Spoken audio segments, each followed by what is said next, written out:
Minasan, chapter 107 Record of Ragnarok telah rilis dengan judul Akhir dari Dunia, di mana kita akhirnya tahu bahwa Odin akan bertarung melawan Sakata Kintoki di ronde ke-12 ini. Sebelum saya lanjut, siapa tahu ada yang senang dengan konten sejarah, bantu subscribe channel sejarahku ya Minasan, linknya ada di deskripsi. Diawali dari kilas balik sebelum Brunhild bertemu dengan Odin pada chapter lalu. Brunhild yang berjalan ke kamarnya lalu memantau 3 petarung perwakilan umat manusia yang tersisa, yaitu Nostradamus, Sakata Kintoki, dan Rasputin. Dari siluetnya, jenggot fenomenal Rasputin tetap ada ya Minasan. Brunhild tampak bersemangat karena akhirnya umat manusia memiliki 6 kemenangan. Jadi tinggal 1 kali lagi dan selanjutnya adalah dia, Odin. Kembali ke masa sekarang, ketika Odin mendengar ucapan Brunhild pada chapter lalu bahwa tujuan Brunhild yang sebenarnya adalah untuk membunuhnya, Odin justru memperingatkan posisi Brunhild yang hanyalah seorang Valkyrie.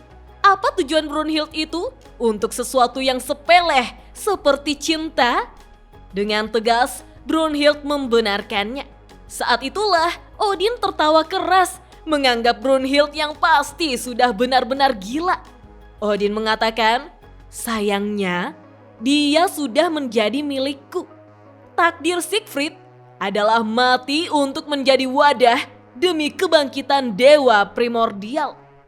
Brunhild pun hanya diam menatap Odin, membuat Odin menjadi waspada karena Brunhild tidak terkejut mendengarnya. Sepertinya Brunhild sudah tahu. Odin mungkin tidak tahu dari siapa Brunhild mendengarnya, tapi ketahuilah ini. Keinginan Odin tidak bisa lagi dihentikan oleh siapapun. Odin pun berbalik sehingga Brunhild meneriakinya. Tapi kenapa? Kenapa seluruh umat manusia akan dikorbankan? Odin dengan sengaja mengorbankan mereka demi para dewa primordial. Sebenarnya apa keinginan Odin? Apa yang ingin Odin capai dengan kekuatan mereka? Apa Odin ingin mengendalikan seluruh Valhalla? Odin melirik Brunhild dan menjawab, tidak, aku akan menghancurkannya.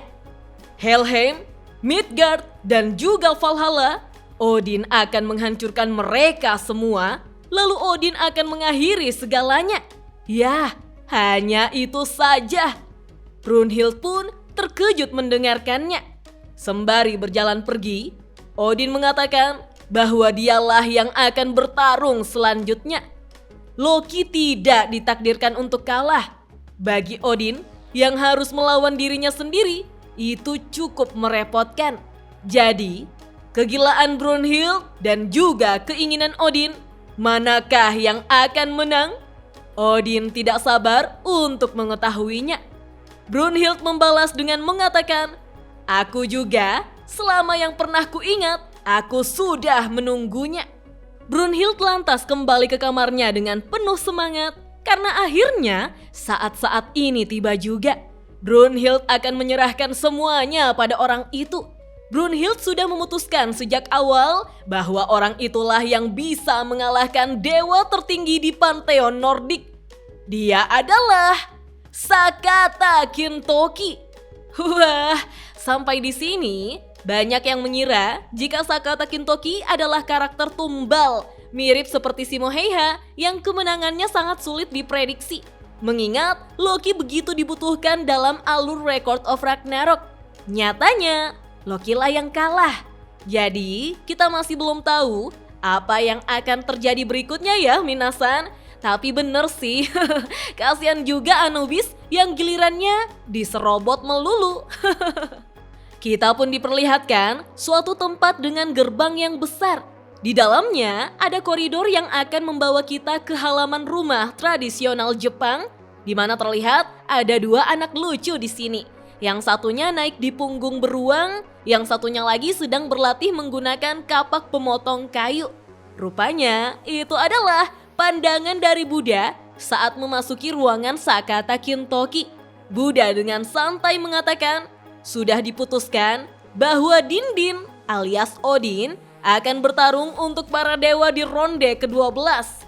Sakata Kintoki pun termenung dan hanya menjawab, "Begitu ya." Buddha pun menceritakan bahwa dia baru saja dari toko dan dia membeli semua permen Buddha Chops.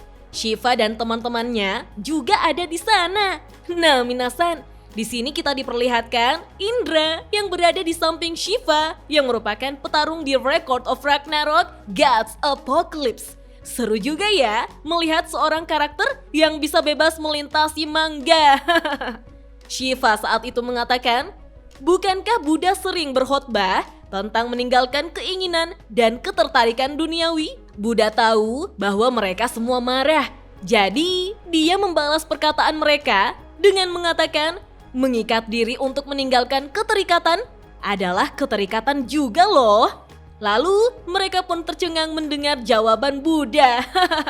Buddha berharap Sakata Kintoki juga bisa melihat wajah mereka. Sakata Kintoki pun berterima kasih pada Buddha lalu tersenyum.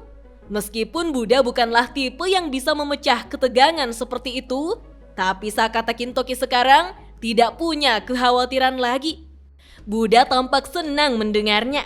Buddha pun berpesan agar Sakata Kintoki memastikan dirinya bisa kembali lagi karena mereka masih belum punya pemenang untuk pertarungan ke-100 mereka. Sakata Kintoki pun menawarkan untuk duel berikutnya adalah Hapa Sumo. Buddha pun menyetujuinya. Yang penting Sakata Kintoki harus kembali nanti.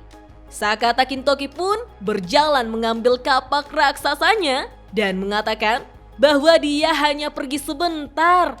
Ada beberapa hal yang menyebalkan yang harus dia urus. Buddha memperingatkannya bahwa Din-Din itu sangatlah kuat. Sakata Kintoki menjawab, dia juga tahu, tapi dia tidak akan khawatir. Sakata Kintoki mulai memutar kapaknya dan mengatakan bahwa dia akan membunuh Odin karena dia dan Odin punya keinginan yang sama. Waduh, keinginan macam apakah itu? Dan chapter 107 Record of Ragnarok pun berakhir sampai di sini minasan. Wah, saya pribadi ikut merasa khawatir pada Sakata Kintoki.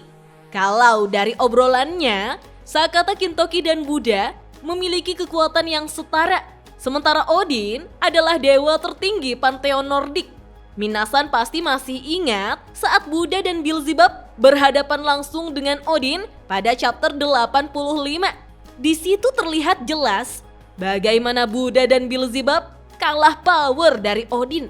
Lalu, nama Sakata Kintoki ini cukup familiar di telinga kita kan minasan? Nama yang sama di anime atau manga komedi Gintama. Lagi pula, Sakata Kintoki adalah tokoh legendaris Jepang yang dikenal sebagai samurai kuat dari periode Heian sebagai pengawal Minamoto no Yorimitsu dan salah satu dari kelompok Shiten no. Kisah masa kecilnya adalah Kintaro, seorang anak dengan kekuatan super yang hidup di gunung. Dia kemudian menjadi terkenal setelah mengalahkan iblis Shuten Doji. Apakah Kintaro juga bisa mengalahkan Odin? Siapakah yang akan memenangkan pertarungan ronde ke-12 ini minasan? Kita lanjut ngobrol yuk di kolom komentar. Oke deh, sampai di sini dulu ya. Dah.